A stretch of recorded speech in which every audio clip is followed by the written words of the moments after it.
First off, I want to thank all of you. Apparently, you've all done just a terrific job working with our different staffs in educating us. You've seen our idiosyncrasies of wanting you to fixate on the things where we can actually make some policy changes that actually make a difference. So, look, for 6+ years, because of the quirkiness of our office, we've been introducing AI bills, audit the Pentagon, using technology, using a crawler to find out where assets are. Healthcare, if over the next decade, interest in healthcare are the primary drivers of US sovereign debt, could we actually still protect the quality of healthcare, maybe even make it better, but using technology to deal with those cost drivers? And I know sometimes that makes people very uncomfortable, but there was also a time that going to Blockbuster Video was the family ritual on Fridays, and today you hit a button. So now I'd like to introduce our distinguished witnesses.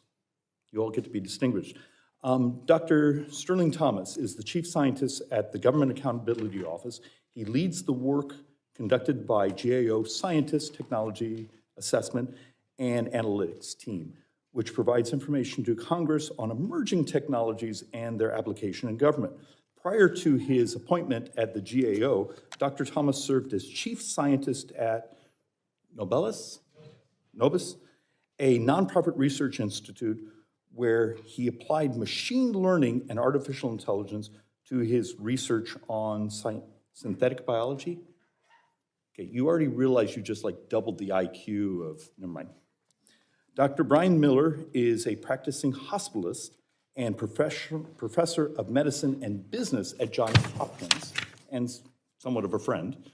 Dr. Miller is also a non-resident fellow at the American Enterprise Institute, where he researches and focuses on healthcare competition, FDA policy, public health, and integration of AI into the healthcare system.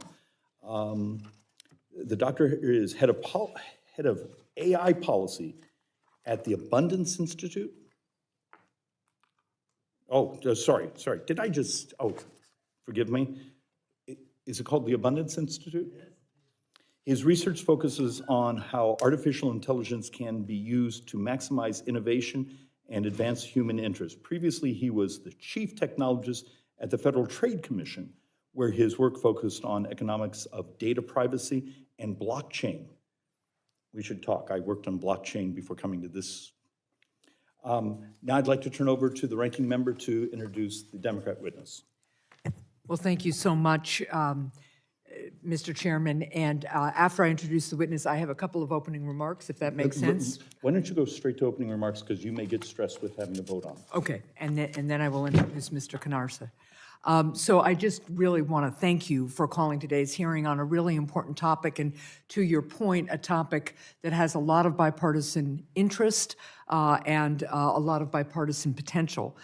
As this is the first JEC hearing this Congress, I also want to say how much I look forward to working with you, Mr. Chairman, in your new role as chair of the committee and my new role as ranking member. I really look forward to working together, and I've appreciated our conversations so far. And I'm glad we're starting out with a topic that we can find some real common ground on, cutting waste, fraud, and abuse through the use of innovation. I also want to thank the 4 witnesses for testifying before the committee and sharing your expertise on this topic. We need to keep working together across the aisle to save taxpayer dollars by reducing waste, fraud, and abuse. As we will discuss in today's hearing, there are many ways to do so by embracing new technologies and better data analytics. These types of tools can help an investigator identify potential fraud or a caseworker streamline an application process. I know that all 4 of our witnesses today will outline ways that the government can better deploy technology. I really look forward to building off these ideas moving forward. Before we get to the introduction of our witness, though, I do want to just note my serious concerns with the reckless action so far of Elon Musk and Doge. Whether the government is providing health care for veterans, Social Security checks for seniors, or loans for small businesses, we should continually strive to improve the taxpayer experience. But Mr. Musk's slash and burn tactics are doing the opposite. In addition, I want to bring the committee's attention to the fact that the administration's decision to fire 17 inspectors general who investigate fraud, that's what they do, is completely counterproductive to the goal of improving government efficiency. I firmly believe that we should be cutting waste, fraud, and abuse, and that we can do so without making life harder for children, families, and seniors all across our country. I hope that conversations, including the one we will have this afternoon, can help us chart a better path forward. So again, I thank you, Mr. Chair, and to our witnesses for agreeing to testify today. Happy to proceed with the introduction. Mr. Andrew Cannarsa is the Executive Director of the Council of the Inspectors General on Integrity and Efficiency. That's an independent part of the executive branch focused on supporting the work of Inspectors General. Prior to his current role, Mr. Cannarsa served in the Social Security Administration Office of the Inspector General from 2009 to 2023. Welcome, Mr. Cannarsa. I really look forward to your testimony, as I do the testimony of all our witnesses. Thank you, Senator. And please don't be discombobulated if you see members popping up and popping down. It is the nature of being here during a fairly chaotic time. Dr. Thomas, please, 5 minutes, educate us. Chairman Schweikert, Ranking Member Hassan, and members of the committee, thank you for inviting me to participate today in today's hearing to discuss how AI can be used to reduce waste, fraud, and improper payments.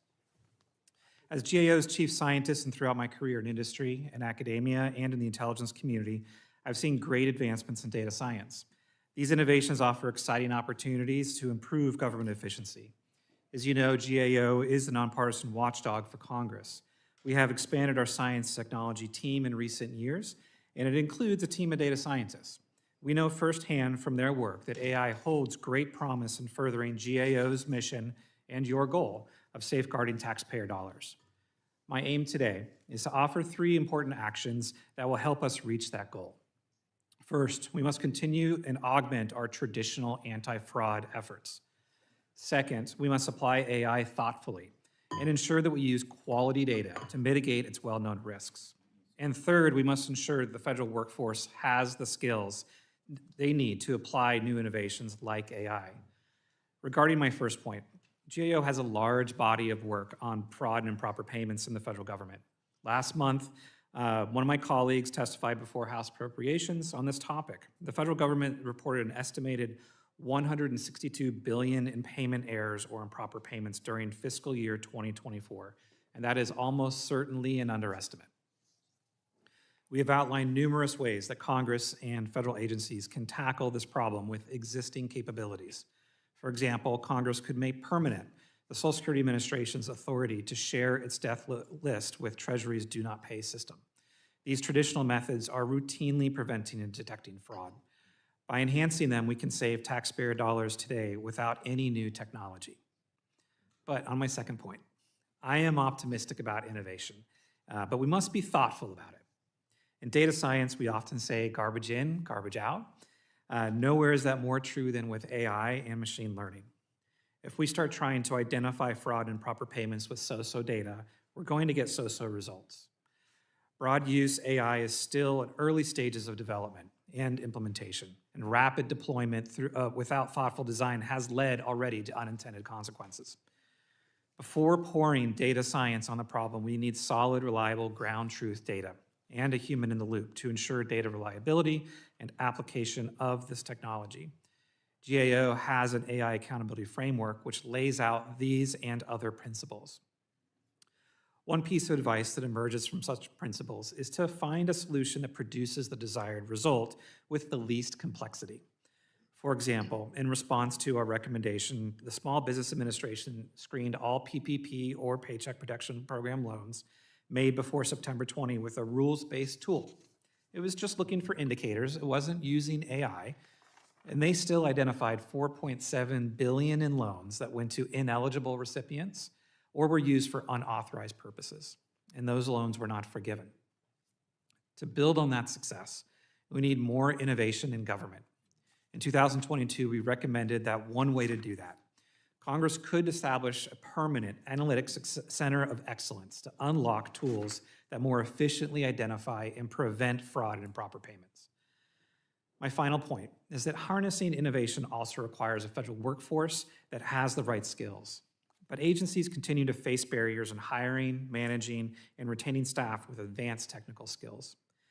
This is another area where GAO has made recommendations. And we have explored innovative big picture ideas like establishing a digital services academy. Rapid advances in AI capabilities hold great promise. GAO believes that the federal government can and must simultaneously realize those opportunities and do so upon a firm foundation of reliable data and a digitally skilled workforce. Chairman Schweikert and Ranking Member Hassan and members of the committee, thank you, and I'd be happy to respond to any questions. Thank you, Dr. Thomas. Dr. Miller. Chairman Schweikert, Vice Chairman Schmidt, and distinguished members of the committee, thank you for allowing me to join you and share my views on how AI and technology can improve government efficiency and reduce fraud, waste, and abuse. I'm going to focus on operational solutions targeting the Medicare and Medicaid programs, recognizing that these comprise over $1.5 trillion in annual spending. I should note that today I'm here in my personal capacity, and the views expressed are my own and don't necessarily reflect those of Johns Hopkins University, the American Enterprise Institute, the Medicare Payment Advisory Commission, or the North Carolina State Health Plan. That aside, ethos of DOGE, asking questions, re-engineering processes, these are things that we need to do definitely in government health programs. So there are three areas that I think that we should focus on. The first is Medicaid improper payments. In 2020, we had the global pandemic, tens of thousands of people were dying every day, and Congress implemented continuous Medicaid coverage, thinking that, if you're going to potentially have COVID and need hospitalization, coverage shouldn't be the issue. In 2023, states started redetermination for 20 million beneficiaries. CMS noted in 2022 that 76% of improper payments were due to eligibility. That's $61 billion a year. Now, I looked this up, and Medicaid eligibility requirements are codified in statute with little discretion. So if you think about it, redetermination, and then on the other side, initial eligibility assessments are two sides of the same process.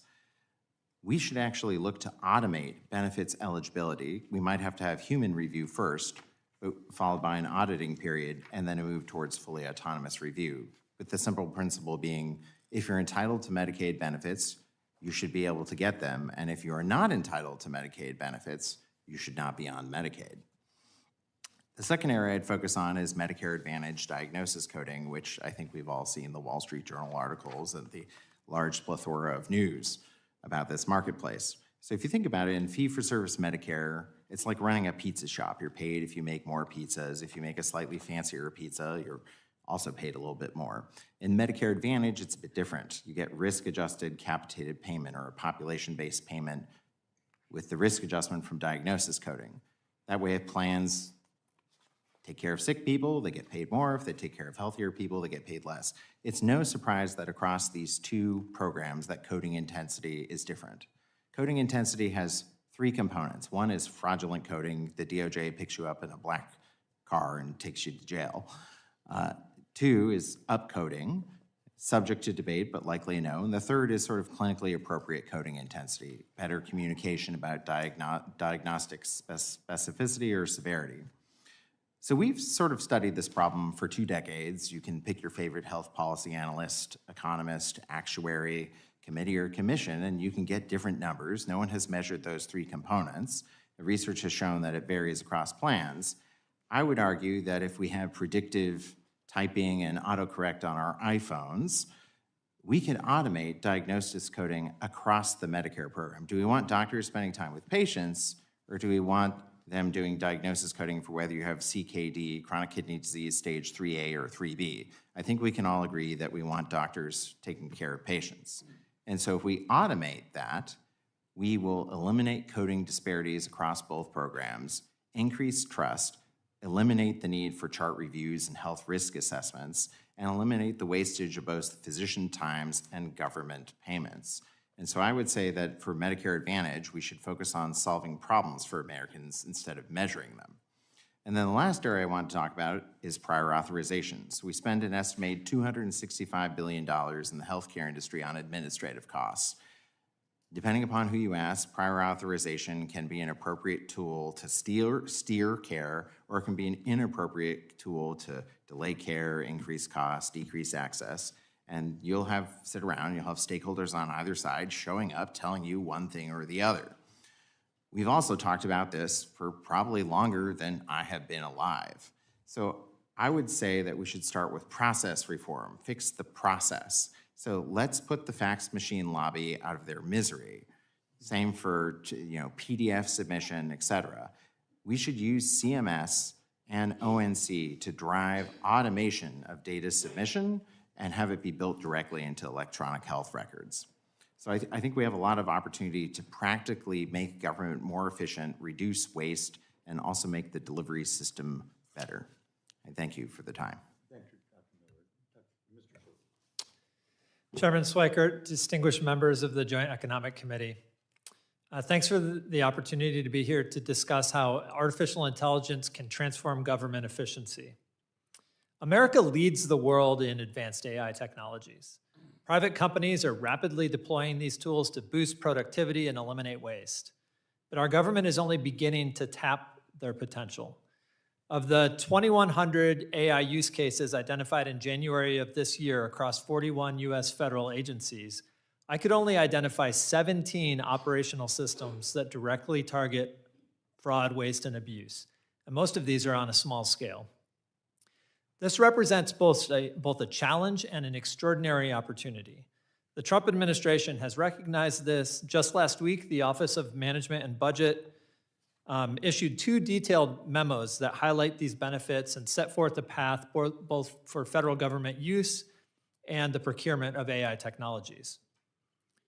Consider the staggering costs of fraud. We've already heard some of these numbers, and the federal agencies reported $162 billion in improper payments last year alone across 68 programs, with Medicare and Medicaid accounting for $85 billion of that. And GAO has estimated in the past that an annual fraud loss of potentially as high as $521 billion. That's potentially $500 billion of taxpayer money each year that never reach its intended purpose. AI technologies offer some powerful solutions. We hear a lot about large language models and chatbots, but I'll talk about a few specific tools that I think have great application here, and then 2 specific areas in which 2 broad areas of government in which they have some applicability. Again, the point here is that these are well deployed in the private sector and could be used in the government. So anomaly detection is a technology that allows you to quickly spot unusual activities by learning what constitute normal behavior and then identifying abnormal behavior. Financial institutions like HSBC have found that this approach identifies 2 to 4 times more financial crime with 60% fewer false positives. Natural language processing, of which LLMs are one type of application, can digest mountains of text documents, emails, and support tickets far faster than humans. This technology can streamline compliance, enhance customer service, and can reveal fraud that's hidden in mass amounts of text. Robotic process automation uses software bots to handle routine tasks. It often is used to connect legacy systems, of which obviously government institutions have many. And businesses that implement this see an average efficiency gain of up to 30% while reducing processing errors by 20 to 40%. And then finally, the last category of technology, although there's many others, graph analytics map relationships that entities have across a bunch of different systems. And so insurers right now use graph analytics to identify fraud rings and coordinated abuse that you could not find if you were only looking a single system at a time. So these technologies offer tremendous potential across government, but let me give you 2 critical areas where I think they could offer some real specific benefits. So in benefits administration, obviously I mentioned Medicare and Medicaid, but many other areas of benefits. AI can swiftly identify fraudulent claims while speeding service to legitimate beneficiaries. They can verify documentation, automate eligibility verification, and help agencies forecast their needs to optimize resource allocation. And then in procurement and contracting, these tools can flag high-risk vendors and contracts before the money goes out the door. They can detect vendor collusion, and they can automate repetitive procurement tasks, streamlining these functions both for the contractors and the government agencies that rely on them. Now, the path forward here is going to require updating some legacy systems, safeguarding data privacy, and addressing some important policy considerations. But the potential benefits are profound. And that's why when I look at AI's capabilities in this space, I don't see just a futuristic vision. I see there's practical, proven technologies that are already transforming private industry that could immediately strengthen government operations. Implementing these solutions means ensuring public funds reach their intended purposes. It means faster, more transparent services for citizens, and it means substantial savings that could be redirected to higher priority needs or returned to taxpayers. The question before us is not whether AI can improve government efficiency. The evidence from the private sector is overwhelming that it can. The question is whether we have the vision and the commitment to embrace these innovations for the benefit of all Americans. Thank you, and I look forward to your questions. Good afternoon, Chairman Schweikert, Ranking Member Hassan, and members of the committee. Thank you for inviting me to discuss how technology can improve government efficiency and reduce waste, fraud, and abuse. I serve as the Executive Director for the Council of the Inspectors General on Integrity and Efficiency, or CIGI, the membership organization for more than 70 federal IGs. The IG community has a nearly 50-year history of conducting effective government oversight and detecting and preventing waste, fraud, and abuse. The Inspector General Act of 1978 established IGs and empowered them to provide independent, objective, and impartial oversight of agency programs and operations. IGs have a dual reporting responsibility, reporting to both their agency head and to Congress. We have a long-standing relationship with Congress and a shared goal of ensuring that taxpayer dollars are spent wisely and effectively and that government benefits are administered correctly. IG findings are based on facts and applicable law and guided by OIG standards. Trained auditors, investigators, inspectors, evaluators, IT specialists, and attorneys work every day to promote efficient and effective government operations. In fiscal year 2024, the IG community collectively totaled over $71 billion in audit and investigative accomplishments, generating a return of about $18 for every $1 invested in OIGs. For the government to see the full value of this oversight, agencies must take action to resolve OIG recommendations. There are currently over 14,000 unimplemented OIG recommendations, many of them related to improper payments. If implemented, such actions would improve payment integrity across dozens of federal programs. For example, the Department of Labor OIG identified over $45 billion in potentially fraudulent pandemic unemployment benefits, and the OIG has engaged the department in resolving these high-risk payments. However, there are still outstanding recommendations in this area. While all fraud is an improper payment, not all improper payments are fraudulent. Other common causes include administrative mistakes, recipient self-reporting issues, and policy limitations.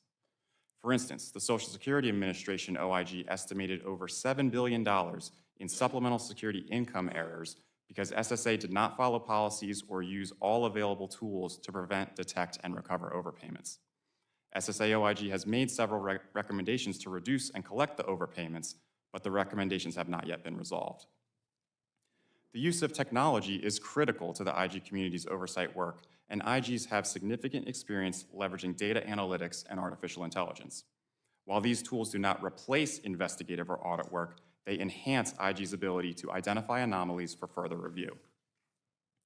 Last year, the Treasury Inspector General for Tax Administration leveraged data analytics to help the IRS prevent $3.5 billion in potentially improper employee retention credits and sick and family leave credits. TIGTA notified IRS officials of the scheme, who then put controls in place to guard against similar fraudulent claims. The Postal Service OIG uses data-driven insights to analyze millions of customer complaints to recognize trends and identify potential mail delivery or theft issues. And the Office of Personnel Management OIG is using machine learning to inform which health plans the OIG should audit in the Federal Employee Health Benefits Program. To continue our effective oversight efforts and improve payment integrity, sustained access to agency data and analytics resources are critical. The IG community's top legislative priority is the establishment of a permanent, scalable data analytics platform to aid OIGs in detecting and preventing fraud and improper payments. In 2021, Congress provided CIGI's Pandemic Response Accountability Committee, or the PRAC, with the authority and funding to create a data analytics center. The result was the Pandemic Analytics Center for Excellence, or the PACE. The PACE has proven to be successful in identifying improper payments and fraud in pandemic programs. In one recent case, the PACE helped an OIG develop risk models to review some 2,400 pension plans, which led to the recovery of over $165 million. This recovery for taxpayers far exceeds the $120 million that Congress appropriated for the PRAC to operate for the last 5 years. However, with the PRAC scheduled to sunset on September 30th, 2025, the IG community urges Congress to sustain the PRAC and the PACE's data analytics capabilities. Last month, the House Committee on Oversight and Government Reform advanced legislation to sustain the PRAC and its capabilities, which we support. We look forward to working with Congress on this important reform to ensure the IG community is equipped with advanced technology and data analytics tools. In conclusion, the federal IG community remains committed to conducting effective program oversight, making recommendations that can improve government efficiency, and leveraging analytics and AI-supported tools in its efforts. Thank you again for inviting me to testify, and I'm happy to answer any questions. Thank you for all of you. Because I have hours of questions, I'm going to go at the very end. Senator Schmidt, you get to start with questions. Thank you. Sorry. Thank you all for being here. Thank you, Mr. Chairman, for holding this this hearing. I think some of the recent findings from DOJ, I think, has put this even more up front in the public consciousness. And there's a lot of great work that's happened before. And I'm not going to go through. I was going to talk about, you know, the money that's sent overseas for Guatemalan sex changes and DEI in Burma, but I've done floor speeches about that. I really want to use the time that I have with asking some questions that I can't imagine there's a ton of disagreement as far as trying to understand how we're at where we're at.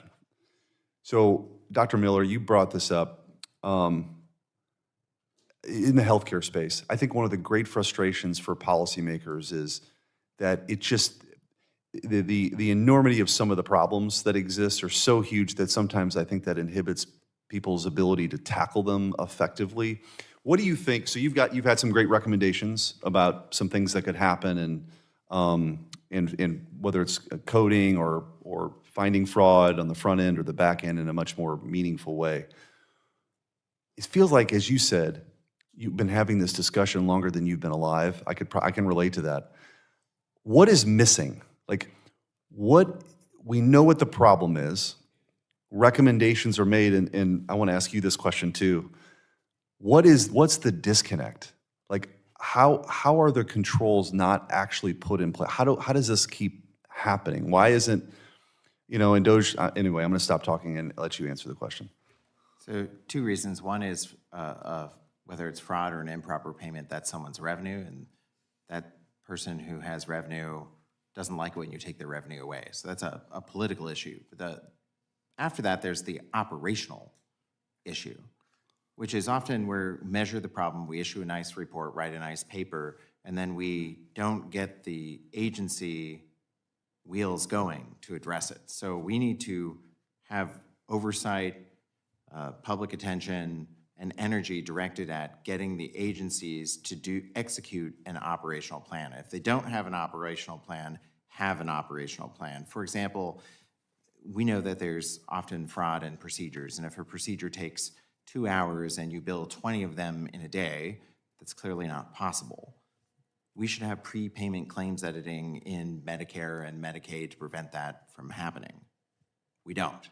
So I would say aggressive and assertive oversight over agencies for what are the operational steps that they're going to do, and then continued oversight to make sure that they execute on those steps. So are AI, because it's subject to the hearing, are AI tools being used currently outside of DOJ, right? Because they're looking under the hood. Are those sort of tools being used effectively currently in these agencies? I would say no. Right. That's, I think, the right answer. I wanted to ask you, so you've also talked about instances where recommendations were made. In some, like the PACE sort of oversight, you talked about how that was effective. Maybe that's the model. I don't know exactly, but what is the disconnect? Is it that Congress isn't calling these people in enough?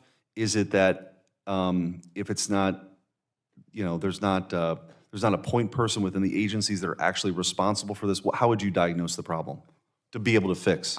I think Dr. Miller said it well, that there's a plethora of information out there. There's recommendations that agencies can implement, and where Congress can help is increasing transparency and visibility of those recommendations and talking directly to the agency. What's prohibiting you from implementing it? Is it a resource issue? Is it a time issue? Is it a need to continue customer service and it's just trying to implement these implementations is holding us back?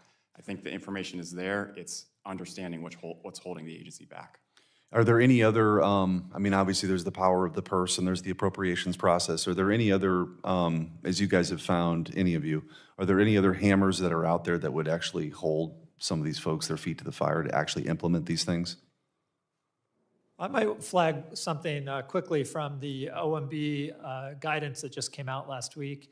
One of the things that they recommend on AI implementation within agencies is that the responsibility for addressing and owning the risk be on the person who is responsible for the mission of the process that AI is being deployed for. And so that type of personal accountability where there has to be somebody actually signing off and owning the decision, I think is the sort of thing that keeps new technologies that are coming in under the right amount of scrutiny and analysis. And so I don't know how you retrofit that, but for new technologies, I think that's a good approach. Thank you. Thank you, Mr. Chairman.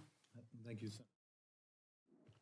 Well, thank you, Mr. Chair, and again, thank you all for your testimony. I caught most of Mr. Cannarsa's, and I'm sorry I missed yours, but I want to start with a few questions. Mr. Cannarsa, inspectors general play a key role in identifying and rooting out fraud across the federal government. As part of their efforts, they often encounter barriers when they try to work together across agencies and share data that could prevent fraud. For instance, an inspector general at one agency might not have the staff or time needed to access data on fraud that's stored at multiple other agencies. I know that your organization wants to establish some centralized data analytics capacity that the investigators could use to further detect and prevent fraud across the government. So this is a two-part question. One, what are some of the most promising examples of how inspectors general are already sharing data to prevent fraud, such as by working together to stop criminals who have multiple shell companies that have been defrauding our small business loan programs? So that just, why don't we start with that? Sure. Yeah. Sure. Thank you for the question. And Senator Hassan, I wanted to thank you for working with Senator Joni Ernst on the IG Senate caucus. We appreciate your efforts and look forward to working with you both on that. To the question, several examples going back to the start of the pandemic, and want to give credit to the Small Business Administration OIG and Department of Labor OIG, who had oversight over the PPP and the EIDL programs, and then the Pandemic Unemployment Insurance Program, which obviously at that time it was a need for those funds to go out at the time, Right. But it left it ripe for fraud. And where the PRAC came in and helped was to identify a lot of those suspicious claims that were clustered, and which led to, in those cases, groups that were putting in multiple claims, because they saw some go through, so they kept going for them. In both instances, both SBA OIG and DOL OIG have successful fraud investigations to the tune of millions of dollars that were found, and prosecutions continued from there. Great. And what can Congress do to make sure that sort of cooperation gets easier while also protecting people's privacy? I think, as I mentioned, the expanding and enhancing the potential of the PRAC's pace. If we can do what they've shown in just the pandemic realm programs, if we can do that across federal programs, make it easier for, as you mentioned, for agencies and their OIGs to match in a central location, again, with all privacy protections and considerations in place, that just makes it easier to go to one stop instead of each agency trying to make these agreements one-off. Right. And in my experience as a governor, one of the hard things is finding actual staff and resources to focus on this, so that if we can share in the effort, makes a big difference. Dr. Thomas, Your position as the chief scientist of the Government Accountability Office gives you a good vantage point to see how the federal government deploys technology, especially when it comes to strengthening government effectiveness and saving taxpayer dollars. What are areas of the government that have the highest potential for reducing waste, fraud, and abuse through the deployment of cutting-edge technology, including AI? Yeah, so if you look at our government-wide fraud report that we just put out, we talk about the different programs that, there's a range that goes with it. So I think as earlier was mentioned, it's $500 billion. That's the high range. Those are for high-risk programs. Think about like COVID-style programs. Right. The lower range is really analyzing the lower-risk programs. We did a modeling exercise using Monte Carlo to understand what that range looks like. Essentially, what it comes down to, additional transparency, obviously within the payment systems, and making sure that the agencies are using analytics and sharing the use of that analytics, as well as what has already been talked about earlier that we support, is setting up a center of excellence that supports the fraud world, so that across the government, all of these agencies can work together, can share data that matters, and share tools that identify those flags of potential fraud. The important part, though, that I want to make sure we don't miss is that the analysts play a critical role. Yeah. Analytics only identifies a flag that something might be associated with fraud. It is the analysts themselves that actually goes and does the investigation. Right, that's very helpful. I have lots more questions too, but why don't I yield back and then we can keep going. Thank you. Thank you, Mr. Chairman. I want to thank you all for being here today. I wanted to point out that in my district, we're experiencing a real problem with Treasury checks being stolen. And obviously, this is not something that's unique to my district, although it's been heavily impacted. As you've mentioned, the GAO estimates a total of $162 billion in improper payments in fiscal year 2025 and more than $2.8 trillion since 2003. So you have the issue of improper payments, and then you have those of the fraudsters and the folks that are actually physically stealing these checks, washing them, reissuing them, and cashing them. And in my district alone, we've had roughly 400 constituent cases of stolen federal checks that total $5.4 million. So this is a big issue, right? If we multiply that by all the members and the senators in this body, you're talking about a substantial amount of money. And I would love to hear from any of you on what you think could be a viable solution. Obviously, moving people to direct deposit is one thing we're looking at. The president did issue an executive order. We recently passed legislation out of the House to require IRS to reissue payments if the consumer wants or the taxpayer wants via direct deposit. Maybe tracking checks so we know what point these checks are being stolen. And then AI, as you're discussing today, can come in handy as well. So I'd love to hear from any of you on any ideas or solutions you may have or what you've seen work potentially in the private sector as it relates to financial crimes that could be applied here.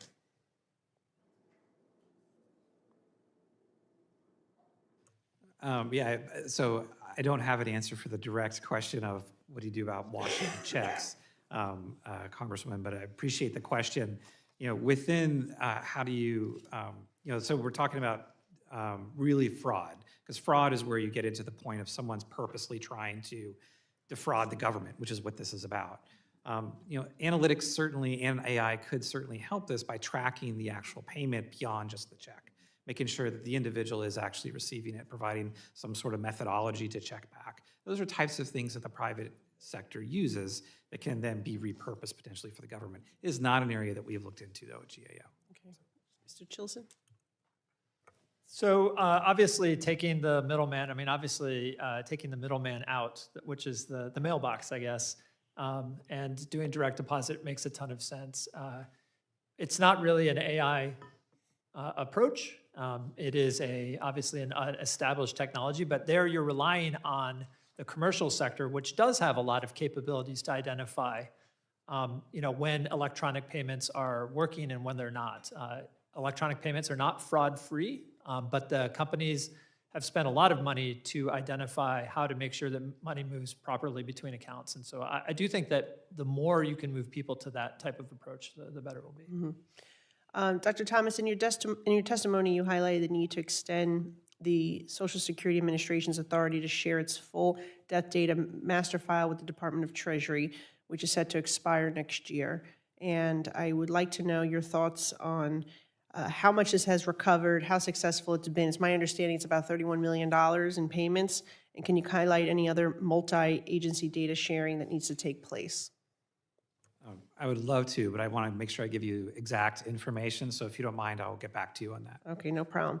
And then one more question for you. What is the most significant barrier stopping the federal government from implementing these advanced AI technologies to eliminate waste, fraud, and abuse? Yeah, so I think there's two areas that I want to particularly highlight, and it's this is one of the biggest questions out there.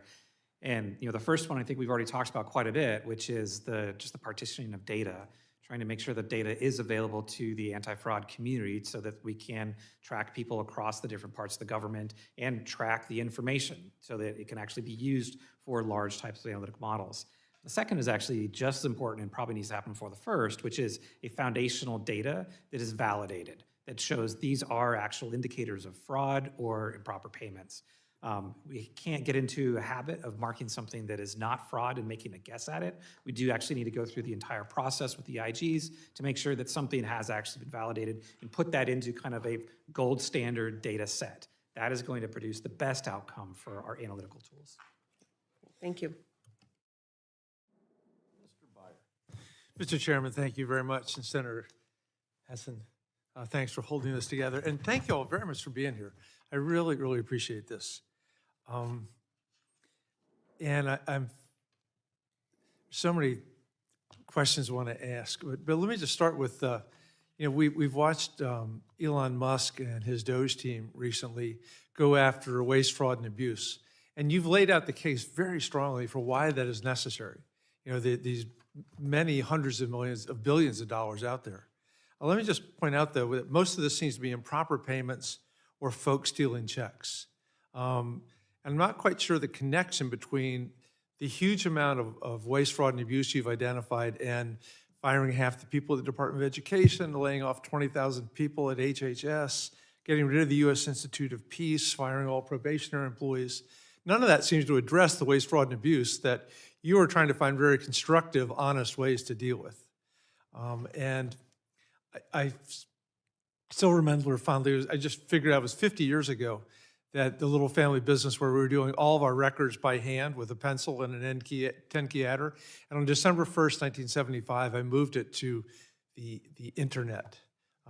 It was a keyboard the size of an electric thing online, so it took 5 minutes between entries when you push the key. However, it made possible a degree of productivity increase that's just unprecedented, including much waste, fraud, and abuse. The Chairman Schweiker and I share the vision of what this could do to federal government and to Medicare and to Medicaid to be able to bring that technology here. In the meantime, I'm very concerned about DOGE, which I want to succeed, but the use of unapproved technologies without sufficient oversight, the use in high-impact areas like federal employees' employment status, and the lack of basic security for non-government data sets, instead profiteering off of sharing data with commercial models. I prepared a letter with many of my Democratic colleagues, which are going to send to OMB. And Mr. Chair, I'd love to submit that letter to the record. And then ask Mr. Chilson, in your testimony, you talked briefly about things like audit standards, upfront training, and investment. Which existing laws and specific new policies would you promote to encourage the responsible adoption of AI? So I'm most familiar with regulation in the commercial sector, having spent time at the Federal Trade Commission. But I am familiar with, at the FTC, some of the practices of every privacy officer that is within agencies. And I think the recent OMB memos, again, if you haven't seen those, I think they offer a lot of the safeguards that should be undertaken as an agency adopts technology into use in pursuit of its mission. These memorandum replace some Biden-era memorandum, but they cover a lot of the same area, maybe with a slightly different focus, one that more encourages the adoption of this technology as in pursuit of the mission, but offers the same sorts of guardrails in some cases that will help make sure that this protects privacy, that it pursues the mission of the agency, and that it's effective. And so some of those principles in there, I think, are a good start, although they're guidance, not regulation. Yeah, thank you, Mr. Chilson. And Dr. Miller, one of my favorite agencies in Congress is AHRQ, the Agency for Healthcare Research and Quality, because their mission is all about how to deliver healthcare more effectively and not spending money on costly, wasteful treatments. Someone once told me that if you want to look at efficiency in federal government, AHRQ is the poster child. And it's one of the key agencies that looks at over the $4.5 trillion spent annually on healthcare. And it's even more important when you think about artificial intelligence applying it. But again, guess what? Much of AHRQ was gutted by the reduction in force at HHS last week. And the people that we need to do HI for healthcare were actually fired. The RIF apparently eliminated much of the staff in the Office of the Chief Information Officer, and then they attempted to relocate most of the executive staff to like the Indian Health Service. I'm sure they thought they could outsource the IT services, but you need people on the ground that understand tech policy and cybersecurity. What would you do to make sure that we have the folks in the agencies that can make sure that we have the expertise to advance AI adoption? Thank you. I think AHRQ is more of a research and a research contract organization as opposed to a regulations or operations organization. So I would say that CMS, which is functioning as the payer and the regulator of the private payers executing the public program, needs the digital health, AI, machine learning expertise built into CMS, into each of the centers, whether it's the Center for Medicaid, whether it's the Center for Medicaid and CHIP Services. I don't think that that is AHRQ's primary function, historically. Okay, well, great. Well, my time's up, but thank you very much. Well, thank you, Mr. Chairman, for holding this hearing and for your work on this committee. Today, I'm afraid that rooting out waste, fraud, and abuse has become divisive here in Washington, but it's exactly what the Americans want us to address. Before this year, rooting out waste, fraud, and abuse was actually a bipartisan endeavor and talked about and had broad support. It appears that now there's a number of lawmakers, bureaucrats, and media that actively support the status quo, which in essence is on the side of allowing the waste and fraud to continue. We've had decades of Inspector General reports that have outlined the reckless misuse of government funds with little or no appetite to address that. And you mentioned that earlier in today in terms of that there was the status quo, or the push on the status quo was to resist the loss of recipients of the payments that we're making through that. The new administration is shattering some of the status quo and tackling the problem with their directive that they got from the American people last November. As the chair of the Social Security Subcommittee here in the House, I want to just highlight that for everybody in America, that every dollar that's saved by eliminating waste, fraud, and abuse is a dollar that can go towards benefits to seniors that have earned them, or for benefits in other programs as well. Typically, things have been slow here in Washington to change with just the bureaucracy and the size of the government. If you contrast that with the private sector, U.S. businesses, if they don't innovate and adapt, they die. In D.C., as Ronald Reagan once quote, a government bureau is the nearest thing to eternal life we'll ever see on Earth. Some of the advancements that we're seeing with artificial intelligence are already disrupting industries throughout the country, whether it's in medical field, manufacturing, or technology. The federal government needs to be looking at ways that we can actually be more responsible and use AI. Dr. Thomas, based on data from 2018 to 2022, GAO estimates that aggregate fraud was between $233 billion to $521 billion each year. On the low end, that means that the government's lost more than $1 trillion in a 5-year period, and maybe as much as $2.6 trillion. It's unfathomable that people be against finding and eliminating this blatant theft of taxpayer dollars. So what, from a GAO's perspective, are you doing to implement machine learning and data analytics to help reduce that fraud, and how other federal agencies can work to get that number closer to zero? So within our data analytics programs, we are developing tools for our analysts to identify the flags that I mentioned earlier of what are potential indicators of fraudulent events, fraudulent programs, fraudulent payments, and making those tools potentially available to the rest of the agencies to use. And we continue to work with the agencies to help them adopt the recommendations that we put forth in each of our reports. When we talk about fraud across the government as an estimate, that comes from information that we receive from each of the agencies. And as we work with that, we develop a whole bunch of recommendations. And we follow up with them. And adopting those recommendations, we believe will bring down the risk of fraud. Additionally, we want them to use our fraud risk framework that we have implemented and shared with them that allows them to look at programs and identify where potential fraud could exist if that program was implemented in that particular way, and make adjustments to try to, just as you talked about, stop fraud from happening before it happens.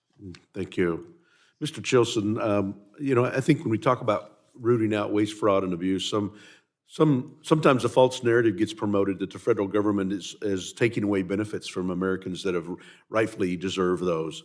Trying to alleviate some of this fear-mongering, can you help dispel some of those fears and explain how AI can more effectively target those bad actors, target the improper payments to ensure that our government programs provide the resources to the right beneficiaries?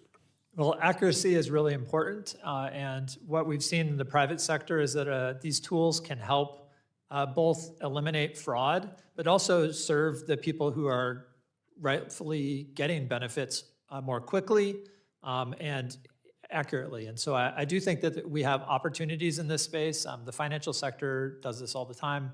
And what it's found is that, you may remember you got lots of calls, maybe 5 years ago, you got lots of calls anytime you went on a trip with your credit card. Well, now they can identify when there's fraud with a lot fewer of those false positives. And that's a convenience to the people who are getting benefits, as well as those who are, as well as addressing the people who are fraud. Well, thank you. And I've run out of time like so many others. We have so many questions I could ask each of you, and I yield back, Mr. Chairman. Thank you, Chair Schweikert and Ranking Member Hassan. Really privileged to be on this committee and to be part of today's hearing on this very important topic. Obviously, when we talk about waste, fraud, and abuse, we all want to reduce this. We all want to eliminate as much as possible.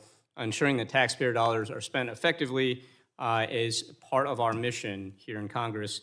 And so very excited to hear about the possibility of what we can do to try to rein in some of these wasteful actions.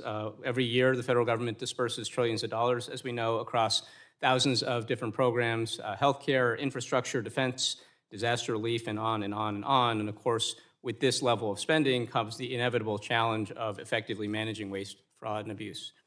Historically, large organizations, including, I just want to note, private companies, big corporations, have all had to deal with this problem of waste, fraud, and abuse, and they've done so through manual audits and control systems. But the rapid development of technology over the past few years, including AI, as we're talking about today, give us a really transformative opportunity to try to run government better. We're talking about some very, very exciting potential here. That being said, I think it's important to also recognize that technological advances like AI are only going to be as good as the parameters we set for them. And these are fundamentally normative parameters we're talking about. So when we think about efficiency, we need to talk about the goals and timelines that are our mission here. Are we talking about just reducing costs? Are there other goals involved? What's the timeline we're looking at for efficiency or cost cutting? Is it immediate? Is it a year out? Is it 10 years out? All of these things matter, and I just want to give you an example here. When we talk about Social Security, despite a number of really bad and false and debunked claims about Social Security fraud recently, we know that Social Security has been a remarkably effective program and an efficient program. A very, very low percentage of fraud, always under 1% under any analysis, a very low percentage of overhead spent on that, less than 0.5% of the total program is spent on personnel and overhead. And until this year, the Social Security Administration was renowned for its remarkable ability to deliver trillions of dollars of checks consistently, securely, and on time. Are there ways to cut back on Social Security spending? Yes, of course. And we've seen Elon Musk and Doge do just that, attempting to fire 12% of the Social Security workforce. This has, though, led to lots of reports of delayed and missing checks, difficulty for seniors, including ones that have called my office, trying to find personnel that will deal with their problems with Social Security. So the question, of course, is what do we mean by efficiency when it comes to Social Security? Are we talking just about cutting costs? Are we talking about cutting costs now? Or are we talking about other goals here? I would submit to you that I think what Social Security has done is get checks out to people. That is its mission. And so, again, when we think about AI and how it can improve efficiency across different agencies, those goals, the time frame that we're talking about are important. I want to give you another example. I represent a vibrant life sciences industry, and I've heard a lot of growing concerns about the major cuts that have been made to staffing at the Food and Drug Administration, and that these will lead to longer approval times for new drugs and devices. And in fact, if you look at the FDA structure, these staff are actually paid for largely by user fees from the companies seeking approval. So actually the cost, other than if you're looking at the very immediate time frame, is zero. But if your priority is to look for immediate spending cuts, the administration, the terminations of lots of FDA staff might make some sense, but beyond just the immediate present, it doesn't make any sense. And if you're looking at any other goals, including FDA approval, rapid approval of drugs and devices, these cuts look very inefficient. So I guess my first question to you all, maybe I'll start with Dr. Thomas. When we talk about efficiency, what time frame should we be looking at? Very short term or long term? Well, we look at both. So we're looking at short-term efficiencies or where we've identified potential areas of concern and made recommendations of how to improve those areas of concern. And then, of course, with the long-term one, that gets into the system that you're using, a systemic challenge. And we identify opportunities there as well, sometimes as matters for Congress, sometimes as areas of attention for the executive branch. So we look at both of them. I want to ask Mr. Cannarsa that same question. Yeah, that was a good answer. OIGs are in the same business. There are short-term benefits and then, project out for the longer term for those bigger efficiencies that you're talking about. And I want to follow up with one last question for you, Mr. Cannarsa. Do you think that inspector generals, oversight, transparency, disclosure, that these are important things that we need to have real efficiency in government, whether we're using AI or not? Absolutely. That's what the IG Act was built on, was the value of independent, transparent, nonpartisan oversight, just so that the facts can be presented as to how to improve these agencies and their programs. So just to be clear, firing 19 inspectors general would not improve efficiency? I should say that the OIGs themselves didn't go away. Their leadership was removed, so we're proud that the staff that's there and the leadership that has stepped up has kept that oversight going. Thank you. Thank you, Mr. Chairman. I think Dr. Thomas, I wanted to, you involved with government accountability officers in charge of audits, correct? I'm sorry, say that You again. you involved with audits of government, right? Yes, As we part are. of, yes, okay. So I'm a former auditor, spent over a decade auditing publicly traded and private companies. Do you think it's common sense to have authorization of transactions? That all transactions that government disperse should be properly approved and authorized? Yes, it makes sense. That's right. That's what DOJ is trying to do. They came and say, okay, we need to make sure that transactions are properly authorized. This is accounting 101. Do you think it's proper to have justification transaction? What is the reason this transaction was disbursed? Is it based on some invoice, appropriations, and have all of this process? This is its common sense accounting. Yes, we support the appropriate Okay, documentation. so that's right. You have documentation. That's what DOJ is trying to do. Do you think it's appropriate to have automated controls and matching of databases to make sure that the things when we disburse transactions have some way of controls, and including maybe some automated controls? Do you think that's something that government should do more? That is a much more challenging question. The automation is entirely dependent upon the algorithm. But do you think we design. should have controls with manual matching, automated, that matching controls to match data, to have some controls in transaction? Do we have to have controls? You support having controls. I thought your question was about automation. I apologize. That could be automated controls, could be manual. But do you Manual support controls, right? Do you think you're in charge of automation? Do you think it's sufficient technology to have more automated controls? I don't know if we have an answer to that right now. You don't know? So we studied a lot of controls, 20 years ago when I was in audit, private companies were able to do this. We actually did artificial intelligence and continuous auditing done in private companies. Do you think government cannot do it? You're in charge of technology and innovation. How far we need to go? How many decades behind you think government should be from the real world? Within the science domain, which is my area of responsibility, The science right now does not support artificial intelligence that is deterministic. And that is the challenge that exists for using artificial intelligence for deterministic choices like you're talking about. No, but just for simple transactions, we're using just to identify fraud because that actually gives more efficiency. Don't you agree that actually continuous auditing and using more automation would detect and prevent fraud most efficiently than manually? We do continuous auditing is a practice that we also enjoy. Right, and I think that's what DOJ is trying to do. So they try to improve control environment to avoid to have, so I'm not sure why there is an argument even about that if we try to improve. It seems like everyone wants to have efficiency and better auditing, that the things go to proper causes. And we need to simplify. Don't you agree we need to simplify our billing? So your first statement was about the actual technology, and that is Right. what I'm here to talk about. Okay. We do not agree across everybody that the existing AI technology can make error-free determination in an entirely automated Well, there is no one can do error-free, but that could be tools and mechanisms to help us, to be able to detect fraud and have more controls. There is no proof, but it's less likely to have some set up system. So I think that's extremely important because we're spending a lot of money in healthcare, but we need to make sure that it's actually bring value. But there is a different conversation. It's a little bit broader, not just fraud that we need to make sure that not happening, but abuse of the laws because Congress write very broad laws. And unfortunately, this issue became very partisan, where it used to be overbilling by large hospitals of Medicare was a bipartisan issue, or abuses in Medicare Advantage was a bipartisan issue, or in Medicaid, Vice President Biden at the time was calling Ponzi scheme some of the, gimmicks, that hospitals play with provider taxes. And suddenly it became very partisan, and now we cannot have a discussion about the fraud and abuse because everyone wants here to make sure that people have better benefits and better health care. And because we're spending so much money on healthcare, but we are not getting outcomes and for value. And Dr. Miller, you as a doctor here, what do you think would be a key issue that we should address to improve healthcare value? I would say automation to eliminate improper payments, so that way you're either saving money or you're redirecting that money towards other items and services for beneficiaries.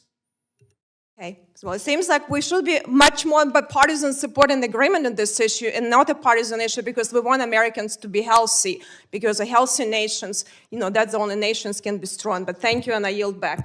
Thank you, Ms. Park. We have 11 minutes on a vote that's been called. You're comfortable with, and we may have to all run to votes. And this was an hour or two questions. Thank you, Mr. Chair. Thank you all for being here, and delighted to be at my first JAC meeting. So, Dr. Thomas, I want to nerd out with you a little bit. Before coming to Congress 6.5 years ago, I was in the energy business, and I built a AI tool for our company because the single biggest source of profit variance we always had was revenue variance. And the reason why our revenue variance was so high was because our customers, even though they assured us that they knew what their energy loads would be next year, they actually were really bad at predicting them. And so I built a model to go and pull in economic data and weather data and all sorts of other stuff. And good news, I'm very proud of this, is we cut our revenue variance by 90%.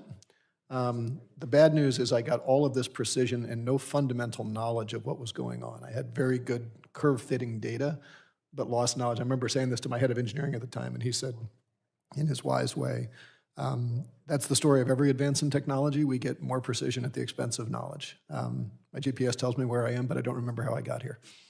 I asked that in the context of how you're thinking about how to design, what do you optimize to? I mean, it's one thing to say we all want efficiency, of course. That's, mom and apple pie. But in a business context, I knew what I was optimizing to. In a political context, and you can take any of these that you want, but it strikes me that there's 4 things that I don't know how to do the math. How do you deal with political trade-offs? If we're going to design a tariff policy, let's say, that's going to balance the interests of exporters and importers, that's a political question. That's not a math question. How do you deal with the fact that the federal government has unlimited downside exposure? In my company, I was protected, my floor was protected by the bankruptcy code, our insurance protocols. the government has to be there in the worst possible case scenario, which means we need to keep resources around that are not used most of the time. How do you think about that? How do you deal with economic impacts outside of the government's balance sheet? We could save a ton of money if we defunded the police, right? I don't think anybody would suggest that that would be societally beneficial, whether it's a cop on the beat or, and someone at the SEC, but we know that we can save money for the government if we do that. And then, of course, how do you deal with non-economic issues? Fermilab is right outside my district. I don't know what the return is on basic investment, but I'm sure glad we do it. On the other side of my brain, Muddy Waters used to live in my district. If FDR hadn't funded the WPA, hadn't sent Alan Lomax down south, we wouldn't have found Muddy Waters, and we probably wouldn't have the Rolling Stones. We could have saved money. So, when you design these algorithms, do you have classes of problems that you simply don't ask? Or how do you think about those when you're trying to optimize for efficiency? Yeah, that is a very tricky question. And we are keenly aware, and you'll notice in my written testimony, we talk about if you go too far in one direction, you certainly over-impact small business and individuals. Because once you start slowing down the payment systems, people who are dependent upon the timeliness of those payment systems, who are not doing improper payments or fraudulent, they're just regular folks doing, running a business or living their lives. It causes significant, friction. And so we're trying to optimize when we do analytics to try to identify the flags we talked about. And that's why I'm such an advocate of high quality data. And you've been through this experience, high quality data matters because if you don't have high quality data, it introduces additional error on top of the algorithmic error that just exists within the process that you're using to do your modeling. And so trying to balance those things. And then we actually do sit down and think through the ethical approach of it. What is the impact of a false negative? What is the impact of a false positive?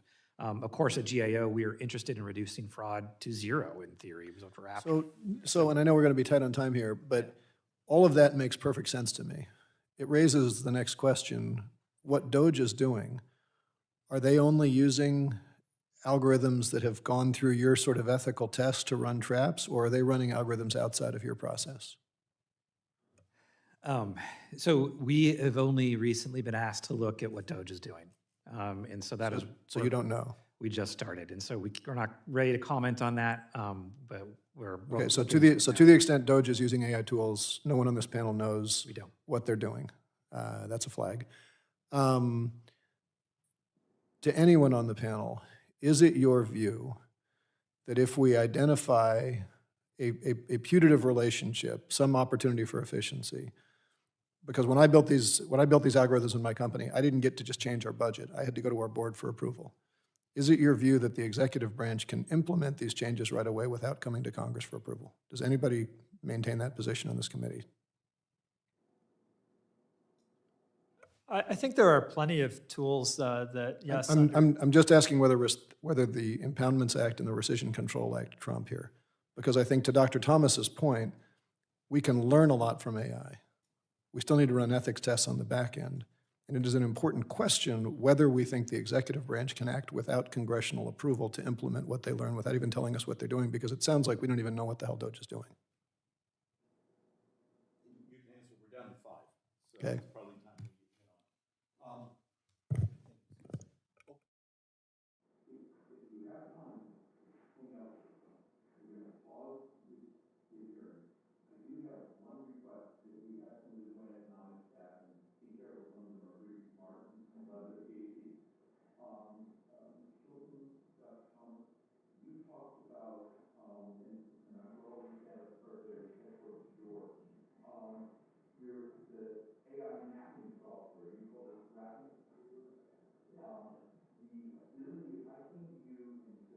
Because in the old days, we were doing the bolt-ons, a legacy system, bolt-on. Now some of the AI packages, my understanding, can take the feed, almost write it to modern code, analyze it, break it down. Do you have technology you can hand to him so he can stop writing me papers and reports and we can start moving to implementation? And then Dr. Miller, if you talk to one of the two staffs, because we have multiple bills about moving AI in clean claims and those automations. we're trying to convince our brothers and sisters, particularly those with relationships to CMS, that if we got rid of the, chase and deny sort of system, and did AI match to, here's the benefits, here's the doctor's notes, AI scrubs, pay it. Help us model what the savings and efficiencies are, and I'll see you in a few minutes.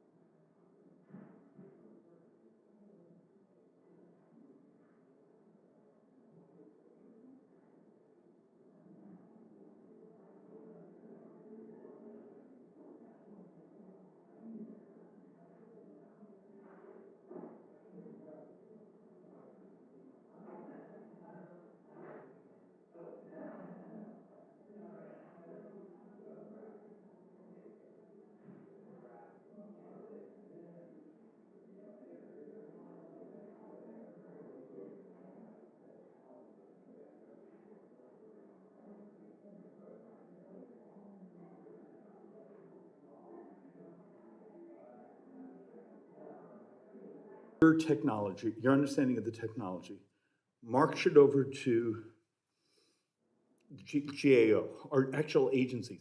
Have them stop sending me papers about ideas for implementation and actually implement. Because it's not 20 years ago where it took me a 2-year project and I had to hire IBM to do a bolt-on on my old bolt-on on my AS400. Seriously, I started on an AS400 at one time.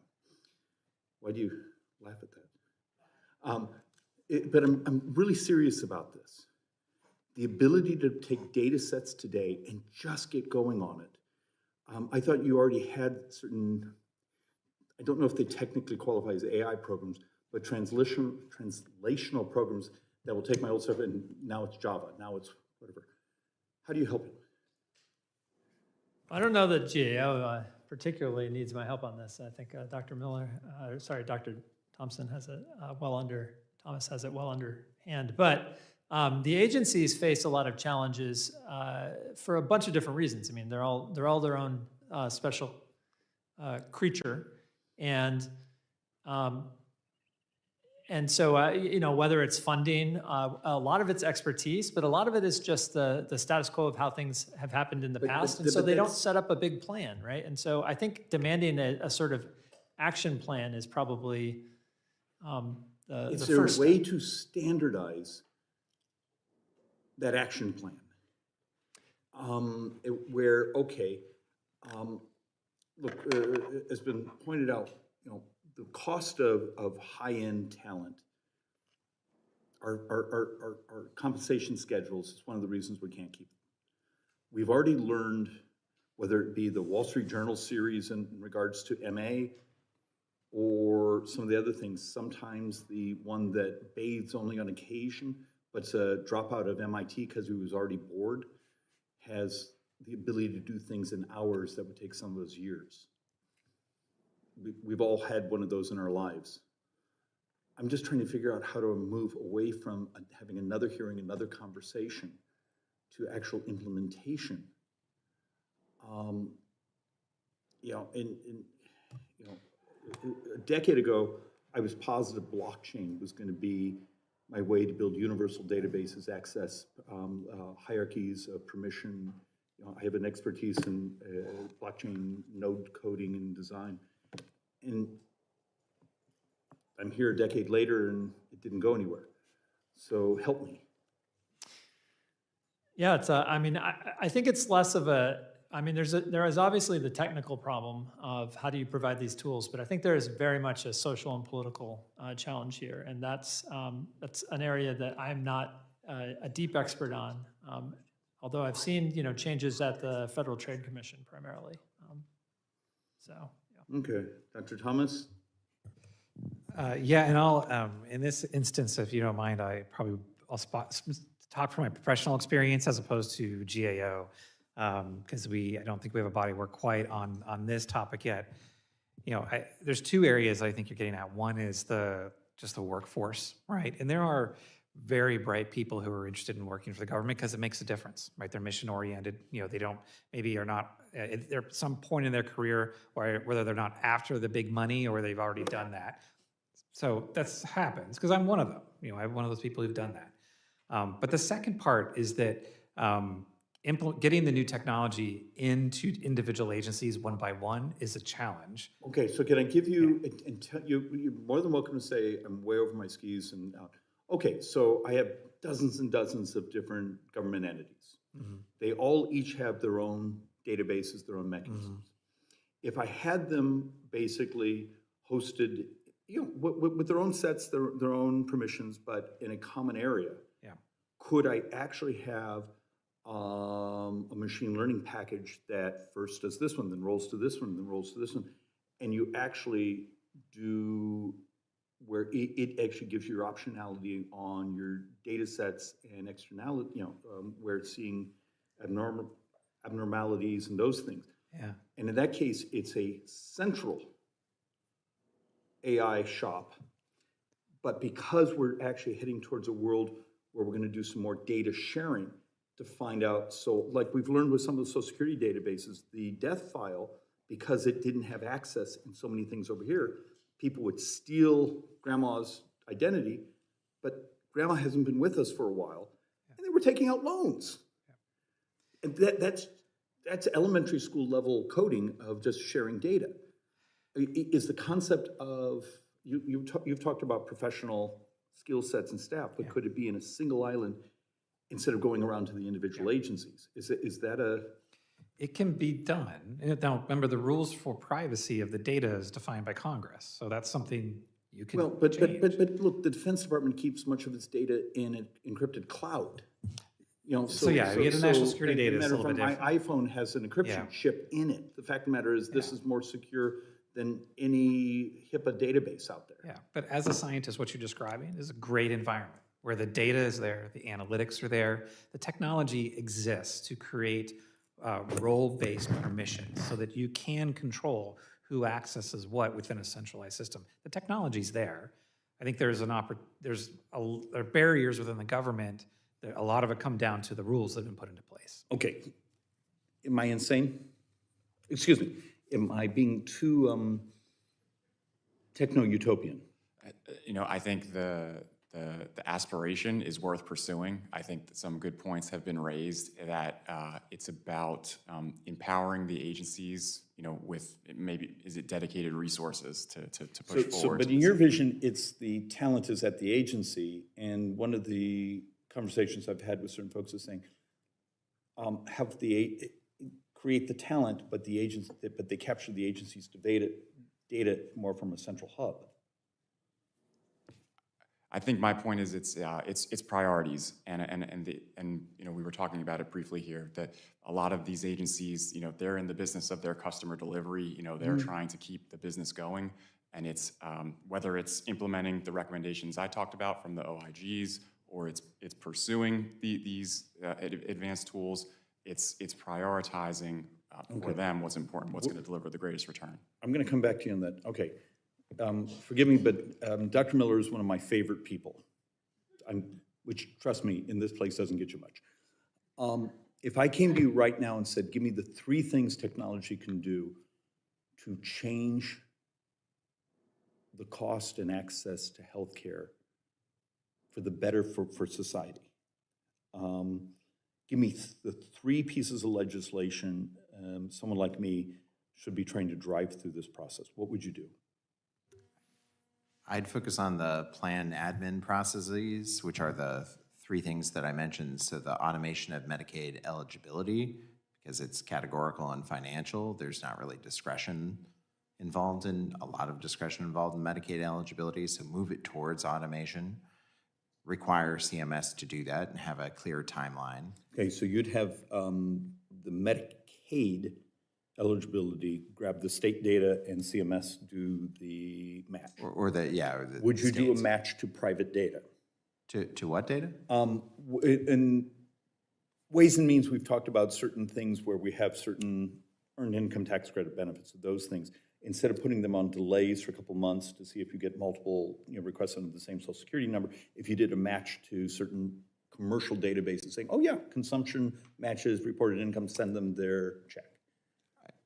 Would you do a data quality bounce of a commercial database just to see if the eligibility qualifications to speed it up? I don't think it's unreasonable. I can't say if that would be the right operational answer. Okay. But the idea of making the standard for Medicaid eligibility, instead of it being a paper or a manual or a fax-based process, to have it be an automated technological process, just like you log on and get into your bank account. It should be simple. The second thing I would do is I would tell CMS, you could do it through oversight, you could also do it through legislation, to move diagnosis coding across the Medicare program, not just MA, but also in fee-for-service, to an automated software. Okay, and we actually have, because that's the one I was hoping you'd give me as number 3, because that one we have great interest in. Because the issues about diagnosis coding, right, there's clinically appropriate diagnosis coding intensity, there's sort of the gray area, and then there's the fraud, the DOJ hauls you off to jail. And then there are, of course, changes that happen when beneficiaries, the same beneficiary in fee-for-service and MA can look differently, but that's because the programs have different incentives for coding. So if you fix coding across the entire system, as opposed to in one of the programs, and you fix it at the point of delivery, that's a huge improvement. You see, now, I need to talk to you because I need to make sure, we've been actually having a discussion on MA, what would happen if I could get some of that coding profile so I know my risk adjustment before a capitated bid. Right. So you're not bidding, or you're not scoring people once a bid is already, once services are already out there, but you do it in your initial bid, and therefore it changes the incentives saying, I'm going to try to keep you healthier than spend my time trying to score you as sicker. I mean, Yeah, I would say that the answer is because the beneficiary would be coded the same or very similarly in fee-for-service versus MA, it would eliminate those incentives. Because, okay, and number 3. So, and number 3 would be making the prior authorization data submission process electronic. It's still like 1/4 or 1/3, I think, fax and a certain. Okay, so significant universal prior auth, would you do it? Well, I would say prior auth in Medicare and Medicaid managed care have the data submission. So I'm not even talking about the process of whether it's the same specialist reviewing that of the person who's submitting. I'm talking about the submission of data. Okay, so that'd be different than a true clean claims model. Right, I'm talking first order. Like, we haven't even gotten submission of data to be purely electronic and integrated into the point of care. So it should be, like, if you come and see me in clinic, or I see someone in clinic or in the hospital, and I'm typing my note, or, it's my notes being dictated, then at the end of the visit, I click a button and say, yes, I want to send this to Cigna or whomever. We can't do that right now. And so that's a problem even before the other issues in prior auth. Only because I have people screaming at me, I'm supposed to be doing another. Will you have a quick conversation, Dr. Miller, with this young man behind me? He is freaky smart, and we've been working on your number 2 as trying to understand, could we get actually the risk adjustment coding in front instead of doing it over time? So we actually, from day one, know what helps our brothers and sisters who are receiving particularly an MA benefit. Happy to keep them healthier. Gentlemen, I have a dozen questions I want to send you. You forgive if you get a couple notes from me. I really do want to think about, and I wish I could say it's my idea, but I have one of those people in my life who is truly a genius, and bathing is optional. And that's the one who've always thought, saying, look, you have this data and hundreds of different concerns through government. You needed to, A, talk to each other, B, if it talks to each other, then you could actually do much of its mining and set design from a single location. So it's not genuinely my idea. And I need to find out, was that just a caffeinated rambling, or is it a brilliant idea? So, yeah, Dr. Thomas, before we throw the gavel. Yeah, just at the bug in your ear, a potential model to start with is something similar to PACE, which is a centralized program for analytics to fight against fraud. And it's bringing the data together, it's bringing the analysts together. It's a starting point, something to consider. Well, okay, you started this. Okay. But fraud analytics are not only crowdsourced in many ways, but they're living, they're constant. It's not like a single match. My understanding is the best ones, actually, it's constant because there's constant, every day there's new inputs, there's new scams, there's new bots that, it's not just a match, good, gone, done. It's just like how many of you drive with Waze? Yeah. It's a living data set. And I think that's actually, it was always my blockchain model. It has to be living. And I think that becomes one of the design problems so often in government is I hire some 3 people, they're very smart, they build it, but 6 months later, everything that's in there is already out of date. It's Dr. Miller, I believe, I may have actually gotten this from you, medical knowledge doubles every 72 days. But you're right. But you create an ecosystem similar to what exists in the cyber world, where new models and new signatures of those threats are made available to the community. As opposed to when someone discovers it, say someone discovers it in agency A, it can then be communicated to the rest of the community through something like a centralized analytics center. Okay. Because you're right, the fraudsters are innovative too. Well, And that's what we need to build a system for. Yeah, or the brain trust, Congress comes up with another idea, throws out something, and we give you absolutely unrealistic implementation times, and in that we create the fragilities. I see a whiteboard session coming. Gentlemen, I apologize to you. You deserve so much more of our attention. But what you do is important, and thank you for helping us. And with that, we're adjourned.